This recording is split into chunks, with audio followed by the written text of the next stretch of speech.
There's a picture of me in a glass case on Chapatula Street, but I don't see it much anymore. It's behind the counter at the snowball stand that Mary and Ernest Hansen have operated since 1939. In New Orleans, snow doesn't fall from the sky, it comes from a machine. And a snowball isn't something you toss at your sister. It's a cool dessert for a hot New Orleans summer. Mary and Ernest managed their mom and pop operation for 66 years before they both ran out of time. Katrina didn't actually kill Mary, but it didn't do her any favors. She died the week after the storm hit, and Ernest passed 6 months later. They were both 95 years old when they died.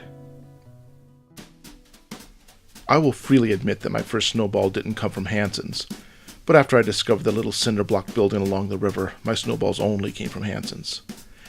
Generations of New Orleanians would say the same. The walls of Hansen's are covered with photographs, layered like geological strata. My niece is up there. Mary perched her on the counter and fed her first snowball.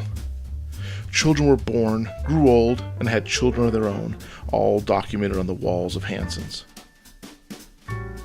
Not long after I started coming around, Mary began her long, slow decline.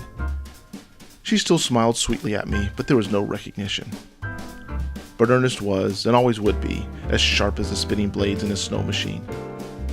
He told stories of fighting Nazis, sailing aboard German U-boats, and crash-landing in a stricken 747.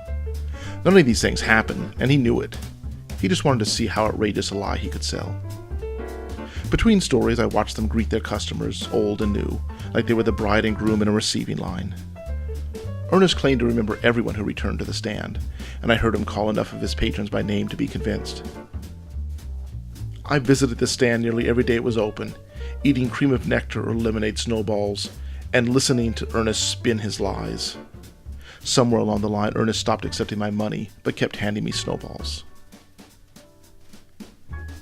One day I posed for a photo with Mary and Ernest, and they put it in the glass case. The photo was prominent enough to make some customers think it was Mary and Ernest with a visiting celebrity, though no one could quite decide who. Since the storm, Ashley, the granddaughter, and her father run the stand. Ashley had been the force behind the snowball business for several years before Katrina, but everyone, customers and crew alike, liked to maintain the illusion that Mary and Ernest still did it all themselves. I still drop by, though not as often as I used to. And Ashley, like her grandfather, won't let me pay for my snowballs either. But it seems I've lost the taste for lemonade and Nectar Cream.